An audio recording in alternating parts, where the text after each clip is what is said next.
Pessoal, vamos começar agora mais uma aula de Química para vocês. Eu sou a estagiária Midiele e na aula de Química de hoje nós iremos ver os polímeros. Como nós vimos na aula de proteínas e lipídios e carboidratos, eles são os nossos polímeros naturais.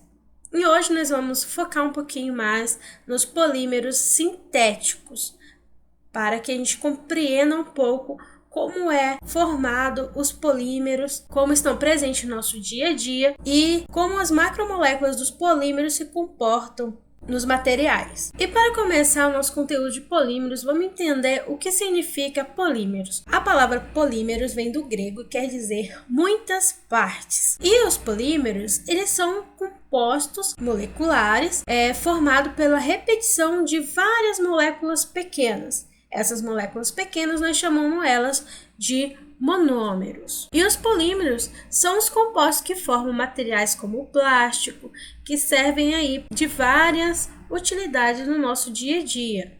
Os polímeros compõem os brinquedos, utensílios das cozinhas, entre outras coisas que os polímeros estão presentes no nosso dia a dia. Porém, os polímeros, pessoal, eles não estão presentes na vida da sociedade agora. Eles estão presentes na vida da sociedade há muito e muito tempo, pois a sociedade já utilizava os polímeros naturais, como o algodão, a lã, a seda, para fabricarem os seus tecidos. Utilizavam também cascos e chifres de animais para fabricar pentes e botões, além de outras coisas. Mas foi no século XIX que a sociedade conseguiu descobrir os polímeros sintéticos. E aí, então, começaram a ser utilizados em grande escala, tanto na produção de plásticos, como nas fibras para tecidos e nas borrachas sintéticas.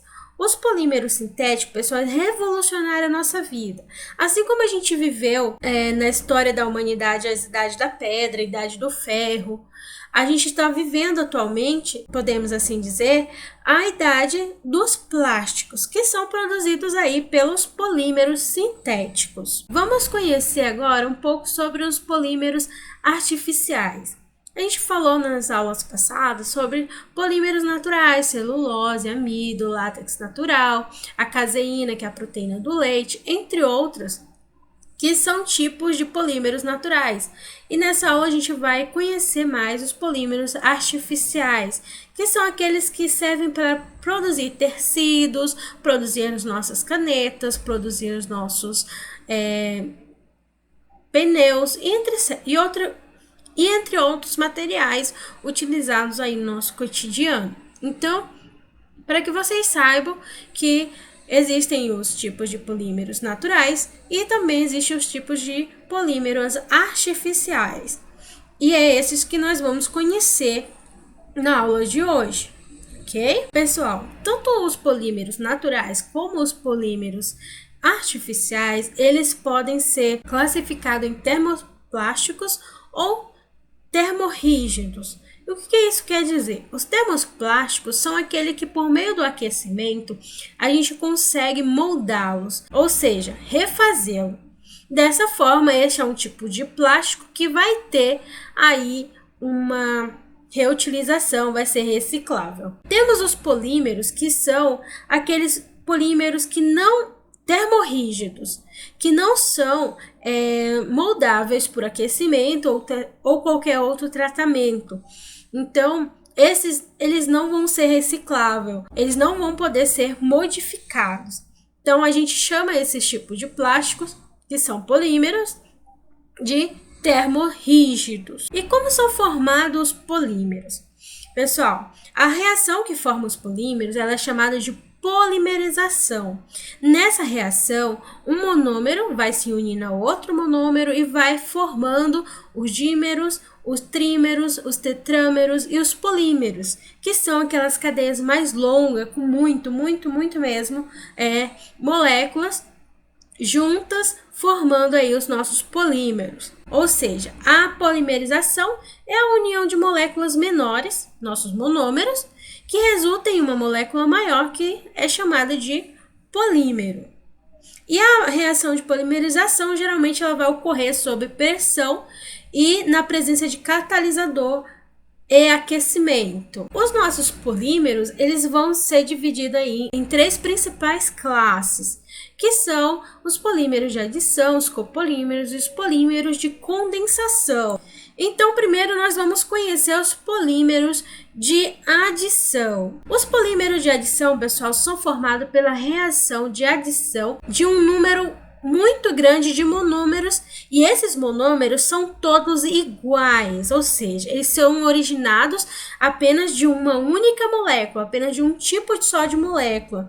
E essa molécula, ela tem que ter uma dupla ligação, como vocês estão vendo aqui nesse exemplo. O nosso polietileno, ou etileno, que ele tem uma dupla ligação, e essa dupla ligação ela vai ser quebrada por meio de aquecimento e o nosso catalisador, e assim essa estrutura abre espaço para que outra estrutura do mesmo modelo se ligue com ela, por meio da quebra da ligação dupla. E assim nós temos, ao adicionarmos várias moléculas de etileno, um polietileno, que é várias uniões de moléculas. Tá vendo esse Nzinho aqui? Esse Nzinho aqui significa que tem várias outras moléculas desta mesma ligada aqui uma na outra, ok? Então, a gente chama essa reação de reação de adição. Essa molécula de etileno que vocês estão vendo, ela é muito utilizada em películas plásticas e folhas de embalagem de alimentos, também de produtos farmacêuticos e revestimentos de fios. Então, ele é um material muito utilizado aí no nosso cotidiano. Nós temos também os copolímeros. Esses copolímeros, eles são formados pela união de dois ou mais monômeros diferentes.